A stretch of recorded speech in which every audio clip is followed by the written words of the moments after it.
Bonjour et bienvenue pour cette 226e édition de J'irai lire des comics chez vous, votre émission préférée devant Koh-Lanta et The Voice. Alors aujourd'hui, nous allons parler d'un programme absolument dingue, puisqu'il y a des choses vraiment merveilleuses qui sont sorties. On va se régaler, c'est un délice. On commence avec le titre du mois de juin à ne pas rater, mais quel bonheur et quelle fierté. C'est la version française de Lady Mechanika chez Glénat Comics. Oh là là, on l'a attendu, on l'a voulu, on l'a attendu celle-là, on l'a voulu, on l'a désiré. C'est comme une grossesse tardive. C'est l'enfant qui ne voulait pas naître et qui est là et voilà, enfin on l'a. Donc enfin. Après des années de bataille, après des années d'attente, alors je vais vous expliquer un petit peu pourquoi ça a mis autant de temps. D'abord, il y a eu tout un processus créatif et éditorial aux États-Unis assez compliqué de la part de Joe Benitez, l'auteur, scénariste et dessinateur de cette série, qui a créé cette merveille chez Aspen Studio, qui a décidé qu'il n'était pas content chez Aspen des conditions financières notamment, parce que ce personnage, c'est un comics qui se vendait à plus de 30 000 exemplaires à chaque numéro aux États-Unis, et donc je crois qu'il n'en touchait qu'une partie et ça lui plaisait pas alors qu'il était propriétaire du personnage, alors qu'à Aspen normalement c'est plutôt 4-5 000 exemplaires voire 3 000 sur certains titres. Donc il y a eu un vrai potentiel, il a cru en son personnage, il a cru en sa destinée, et il a décidé de créer son propre studio. Mais ça a pris un temps fou, il a eu des histoires personnelles, des problèmes personnels entre temps, si bien qu'entre le numéro 3 et le numéro 4, même entre le numéro 2 et le numéro 3, il s'est passé plus de 2 ans et demi, je crois. Ça a été, on s'est même demandé si ça allait sortir. Il est revenu, il a sorti ça chez Benitez Productions, sa nouvelle compagnie d'édition, et puis depuis c'est un torrent d'épisodes, puisque la première mini-série s'est terminée très vite, la deuxième a enchaîné, et il y en a même une troisième qui est en cours de parution aux États-Unis. Vous savez tout. Alors, Joe Benitez est un auteur complet, issu de la génération, la deuxième vague des années 90, on pourrait dire, avec des auteurs comme Michael Turner, des auteurs comme J. Scott Campbell, des auteurs comme Humberto Ramos. Il a un style inimitable, je vais vous montrer un petit peu les pages à l'intérieur. C'est absolument magnifique et merveilleux. Il a dessiné des choses merveilleuses, la série Weapon Zero notamment, chez Topco. Je crois qu'il a fait du Darkness, mais je suis pas sûr. Il a fait un peu de DC Comics. Il a fait du Batman, du Teen Titans. Il a fait des choses comme ça. Il a dessiné les derniers épisodes de Soulfire chez Aspen, suite au décès de son copain Michael Turner. Il a dessiné une série qui s'appelle Raceborn, dont on a la pub à la fin, puisque Raceborn tome 1 sortira début 2017 chez Glénat Comics également, puisque les deux ont été cooptés en même temps. Et donc voilà. Et donc voilà, c'est quelqu'un qui a une très belle carrière, mais c'est un artiste qui se fait rare. Il a dessiné énormément de choses, énormément d'épisodes, mais c'est aussi un artiste qui sait se faire désirer. Voilà. Et donc, quand il est arrivé avec Lady Mechanika, c'était en 2011, je pense, 2010-2011.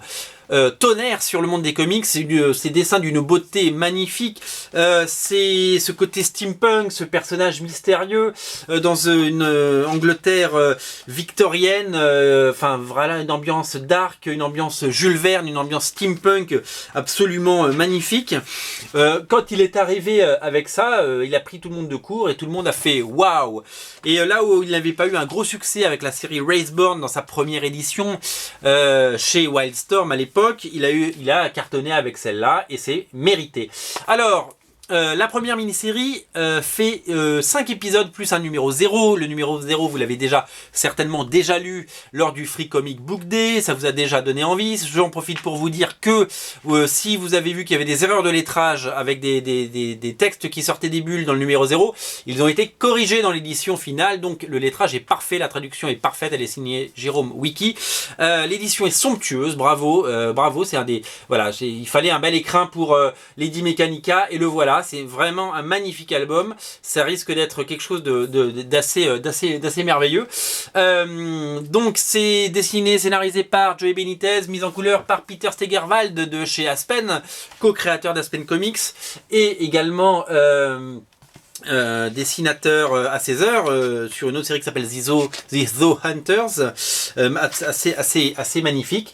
Voilà, l'histoire, c'est l'histoire de ce personnage qui a perdu la mémoire, qui ne connaît pas ses origines et qui se réveille dans ce monde donc steampunk, victorien, Jules Vernien, tout ce que vous voulez, avec des bras mécaniques et qui va devenir une espèce de Batman, hein, qui résoudre des mystères et également aller à la recherche de son passé. Voilà pour les grandes lignes. L'atout charme, c'est bien entendu, donc le dessin de Joey Benitez, c'est absolument magnifique. Je pense que cette bande dessinée peut toucher des gens au-delà, si vous voulez, du sacro-saint noyau des lecteurs comics. Ça c'est évident. C'est une bande dessinée, je pense, à vraiment regarder et lire.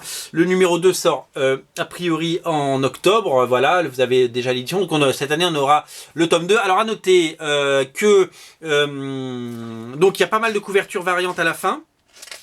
Donc c'est assez complet, elles n'y sont pas toutes, il n'y a notamment pas celles des auteurs amis comme J. Scott Campbell, Ale Garza, etc. Ce qui est un petit peu dommage, mais bon, il y a des très très belles couvertures à la fin, beaucoup de bonus. Ce qu'on pourra regretter certainement, c'est le fait que non seulement c'est un format comics, c'est le même format que Delcourt et tout ça, moi j'aurais aimé un plus grand format, mais c'est un avis personnel, et j'aurais souhaité également avoir une intégrale, voilà. On a la moitié de la première mini-série là-dedans. Bon, l'avantage c'est que c'est un petit prix, on est en dessous de 13 €, donc ça c'est vachement bien. Bravo pour cet effort, mais voilà, j'aurais aimé un bel album. Alors peut-être que si ça marche à l'avenir, on aura une édition intégrale. J'ai pas du tout entendu parler de ça. Je voulais aussi vous signaler que je suis très fier de ce titre parce que j'en suis aussi un petit peu l'artisan. C'est pas moi qui l'ai édité, parce que j'ai pas travaillé sur le livre, mais vous verrez mon nom à l'intérieur. Je suis remercié puisque j'ai apporté cette série. Je me suis battu pour qu'elle existe chez Glénat Comics. Ça aurait dû sortir dans la première mouture de Glénat Comics, finalement ça sort dans la deuxième, donc j'espère que ça aura une meilleure visibilité, puisqu'il y a certains gros succès maintenant aujourd'hui chez Glénat Comics comme Lazarus, comme Letter 44 ou des titres comme Sex Criminals. Voilà, j'espère que le quatrième succès de Glénat Comics sera Lady Mechanica. Donc bravo à Glénat Comics et Cocorico, et puis je suis très fier d'avoir à mon petit niveau été l'artisan de ce titre et sauter dessus. Ça sort le 1er juin, c'est-à-dire la semaine prochaine. Ne le ratez pas. J'ai fait 8 minutes dessus, mais ça les vaut bien. Parce que je vais mettre ça, il faut pas que je l'abîme. Hein. Exemplaire unique, il n'est pas sorti encore. Hein. Autre BD pas sorti chez Glénat, je l'ai pas lu pour tout vous dire, mais oh là là, quelle merveille, et bravo à Glénat Comics d'avoir publié cette série. C'est Lady Killers, la série de Joel Jones et Jamie S. Rich. Graphiquement, c'est absolument parfait. C'est l'histoire d'une Desperate Housewife, une femme au foyer dans les années 50 qui va péter les plombs et devenir une psychopathe. Alors, je ne l'ai pas encore lu, mais je crève d'envie de le lire et je voulais vous le montrer parce que j'ai reçu les deux ce matin. Lady Mechanica, que j'ai déjà lu depuis bien longtemps en VO, et donc Lady Killers. Je voulais vous le montrer parce que c'est absolument magnifique. Si j'ai l'occasion, j'y reviendrai pour vous en parler, mais en tout cas, moi, ça fait partie des titres très haut de gamme de Glénat Comics et je suis absolument ravi que cette série existe, et ça je vais le lire et le garder précieusement dans ma petite collection avec les autres titres. Voilà, bravo. Voilà. Et je sais qu'il y a une deuxième mini-série qui sort aux États-Unis actuellement, donc si ça marche, il y aura un deuxième tome très bientôt. Voilà. Alors, voilà pour Glénat. On va aller faire un tour du côté de chez Delcourt, qui a décidé de miser cette année, et plus que tout, sur ses succès, notamment toutes les séries Robert Kirkman, aussi bien Walking Dead, Invincible que Outcast, mais aussi sur l'autre mamelle historique de Delcourt Comics, c'est-à-dire Hellboy. Alors Hellboy, vous savez, c'est une très belle et longue histoire d'amour. C'est le 15e tome déjà, c'est marqué là. C'est le 15e tome d'Hellboy chez Delcourt. Et donc la série a eu un succès fou et c'est mérité parce que c'est absolument magnifique. Hellboy, c'est d'une beauté sans nom. Mike Mignola est un génie du dessin, c'est rien de le dire. Mike Mignola, il prête ses jouets de temps en temps à d'autres auteurs. Alors souvent il écrit, mais il fait appel à des très très bons dessinateurs. Et là, c'est le cas dans ce 15e album qui s'appelle, on va y venir, ça s'appelle Hellboy au Mexique. Alors vous le savez, dans la continuité continuité normale, il y a eu un Hellboy en enfer qui est sorti l'année dernière, tome 1, avec les 5 premiers numéros de la série. Il y avait eu 2 versions, une version comme ça, format comics, c'est une très très belle version en noir et blanc. Sachez que Hellboy en enfer revient en fin d'année avec le second tome. Ça y est, la série arrive à sa fin, elle n'aura que 10 numéros, donc 2 albums en français. La série arrive à sa fin aux États-Unis. Il a décidé de clore ce chapitre au bout de 10 épisodes. Il y aura certainement d'autres Hellboy par la suite, mais en attendant, on s'arrête là pour le moment. Et donc le deuxième tome d'Hellboy en enfer arrive à la fin de l'année. On en reparlera bien entendu en temps voulu. Alors, Hellboy au Mexique, c'est quoi? Ce sont des histoires in between. Notre ami Mike Mignola raconte des histoires inédites, des histoires courtes de Hellboy au Mexique, donc avec certains clichés. C'est pas vraiment des clichés, c'est des vrais hommages où il va faire de la lucha libre avec des zombies, donc c'est plutôt pas mal.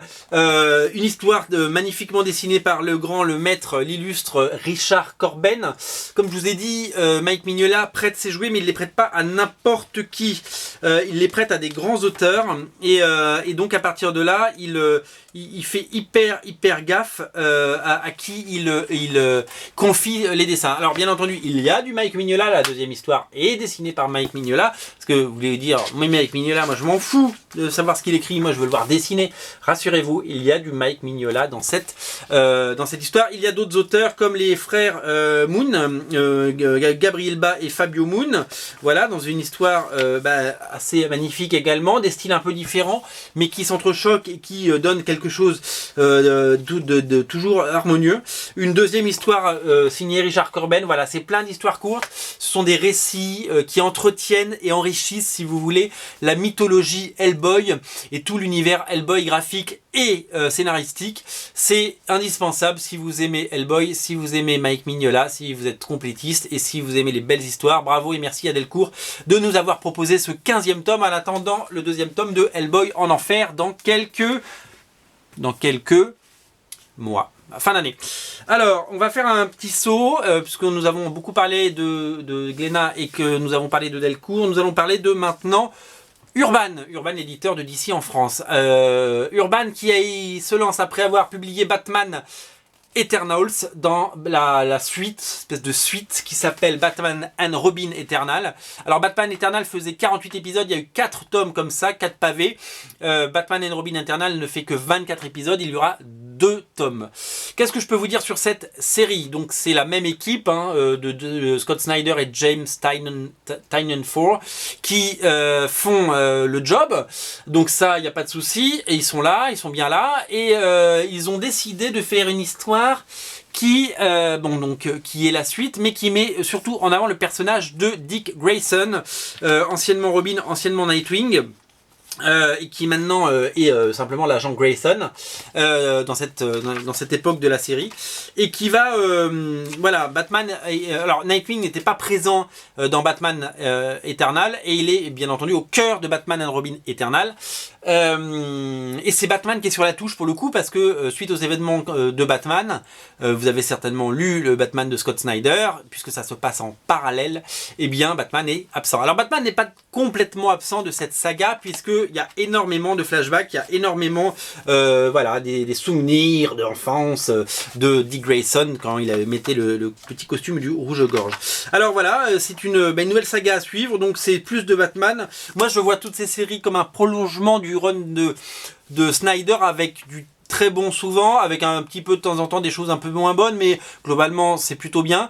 C'est un prolongement du plaisir qu'on peut toucher sur le Batman de Scott Snyder. Donc moi, je ne me prive pas de ces séries, c'est vraiment hyper chouette. Ce que je voulais vous dire par rapport à ça également, c'était le plaisir que j'ai eu à découvrir les dessins qui sont à tomber par terre. J'ai d'ailleurs trouvé ça bizarre que les noms des dessinateurs ne soient pas sur la couverture, au moins le principal, puisque c'est Tony Daniel qui signe la couverture, ou Tony S. Daniel maintenant, ce qui signe S. Daniel, qui signe le premier épisode et puis d'autres épisodes par la suite, qui a vraiment atteint des sommets, il est au sommet de son art. C'est vraiment magnifique. Moi c'est un dessinateur que je suis depuis X-Force, depuis 20 ans. Il a fait du Spawn, il a fait ses propres séries qui s'appelaient, il y avait une série qui s'appelait F5, et il avait la série avec The Tense, voilà, qui était magnifique. Et voilà, il apporte un truc. Et je voulais citer les autres dessinateurs qui sont pas forcément très connus. Regardez comme c'est beau ça. Je voulais citer les autres dessinateurs qui sont pas très connus forcément. Bon, Paul Pelletier, on le connaît bien sûr, Scott Eaton aussi, mais tous sont transcendés, je trouve. C'est-à-dire que Scott Eaton, il a fait du X-Men pendant des années, j'aimais pas, et là-dedans c'est bien. Voilà. Steve Pugh, qui est un ancien, Alvaro Martinez, qui est un dessinateur qui monte, qu'on voit de plus en plus. Alors, et après des gens qu'on ne connaît pas comme Roger Antonio, Geraldo Borges, Francesco Blanco, Christian Duss, Javier Pina qu'on connaît un petit peu, et Goran Suzuka. Voilà, c'est plein de dessinateurs. Je prends des pages au hasard, je vous montre, et c'est tout le temps là. Typiquement, c'est c'est voilà, ça, Paul Pelletier, qui est un dessinateur aussi un petit peu, voilà, vraiment le mec, le dessinateur un peu remplaçant quoi, chez DC Comics. Et bien là, pour le coup, il joue les premiers rôles, et c'est tant mieux. Et le niveau graphique est vraiment très haut. Et pour une série qui est sortie toutes les semaines aux États-Unis, ça a été un vrai tour de force. Donc bravo, bravo Leveau, et bravo Urban, et bravo DC de nous proposer des séries de qualité comme ça. Il y aura 2 tomes. Voilà, le premier est disponible depuis quelques semaines déjà. Également chez Baban, je voulais vous parler de Suicide Squad, tome 1 qui sort enfin. Alors ça sort pourquoi? Parce que comme vous le voyez sur le bandeau, il y a un film qui sort au mois d'août, et que Harley Quinn va être le personnage préféré de toutes les jeunes filles en fleurs à partir de tout de suite. Qu'est-ce que je peux vous dire sur Suicide Squad? Alors c'est une série, moi j'étais... Il y a 6 mois, je savais pas ce que c'était que la Suicide Squad, hein, je préfère vous le dire. Donc c'est une série des New 52 d'ici Renaissance. Donc ça a commencé en même temps que le Batman de Scott Snyder et Greg Capullo. Donc autant vous dire qu'il y a 8 tomes de Batman. Là on en a qu'un pour le moment, le deuxième arrive très vite. La couverture absolument magnifique, signée Ryan Benjamin, un ancien de chez Wildstorm qui a bien grandi aussi. Les auteurs, je les connaissais pas du tout: Adam Glass, Federico Dallocchio et Clayton Horry. Je connais Clayton Horry qui a beaucoup travaillé chez Valiant, voilà. Donc cette série suit ce groupe de fada, de débiles, de tarés, de complètement de fous furieux. Voilà, le pitch il est simple, hein, c'est une histoire, c'est une équipe formée par des dingues, par des psychopathes, comme vous le voyez, il y a Deadshot, il y a des gens comme... Alors c'est pas l'équipe qu'on retrouve dans le film forcément, il y a Harley Quinn bien entendu, mais si vous voulez, il y a des... voilà, c'est quand même des psychopathes de chez DC et qui sont rassemblés pour faire une équipe de fous. Et voilà. Et donc le film a l'air chouette. Et la bande dessinée, moi, ça m'a permis de découvrir. Et c'est un très bon point d'entrée. Bon, il y a plusieurs dessinateurs qui travaillent dessus. J'ai cité tout à l'heure Clayton Horry, parce que c'est le plus connu. Il y a également Ransom Getty, Cliff Chard, E.J. Guara. Voilà, c'est pas des grands noms. Il y a un peu à boire et à manger au niveau dessin. Mais ça fait le job, parce que c'est une plongée dans la folie. C'est une plongée, ça va loin. C'est une série assez adulte. Et voilà. Alors, chez DC, il y a eu la Suicide Squad, il y a eu la New Suicide Squad. Voilà, donc la série a été relancée en cours de route pour ressusciter un intérêt suite à l'approche du film. Et sachez qu'en VO, c'est Jim Lee qui relance la série au mois d'août. Les numéros sont disponibles sur originalcomics.fr. Donc ça, allez vous faire un petit kiff, un petit plaisir quand vous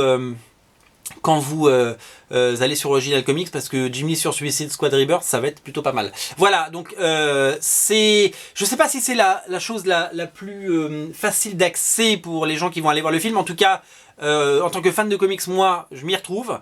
Même si le dessin est assez irrégulier, ils n'ont pas mis les grands noms du dessin. Maintenant, ils vont le mettre. Ils vont donner les moyens à Suicide Squad d'exister, et la nouvelle série va beaucoup plus ressembler au film. Voilà, voilà. Alors, chez Urban, c'est un peu le mois du suicide, parce qu'il y a eu Suicide Squad et il y a aussi Suiciders. Ah, dedans j'ai un dessin, je voulais vous montrer un dessin. J'ai reçu un dessin de mon copain Mathias Fourier, Jim Dandy, le dessinateur de L'écume des ours et de Capitaine LSD, qu'il édite. Voilà, il m'a fait un joli dessin de KGBR, et ça c'est un super cadeau. Hop, je vais aller le ranger avec l'autre dessin qu'il m'avait fait. Très beau cadeau, merci, avec un petit mot. Hop, je garde le petit mot aussi. Merci Mathias, merci Jim. Vous êtes la même personne, mais je vous aime tous les deux. Alors, Suiciders de Libermejo, une série Vertigo publiée chez... J'avais plein de choses à vous montrer encore, et on est déjà à la 19e minute. Publiée chez Urban Indies, bien entendu. Scénario dessin du fabuleux Libermejo, qui nous propose un style un petit peu moins peint. Alors c'est tout aussi travaillé, c'est complètement taré ce qu'il fait ce type. C'est complètement fou, il est fou, il est génial. C'est un mélange de Gladiator et de Mad Max. Il y avait un petit côté années 80, Robocop, qui aurait pu en rebuter certains. Il y a un petit côté... mais il a tissé une histoire et un monde assez fou. On est dans le futur.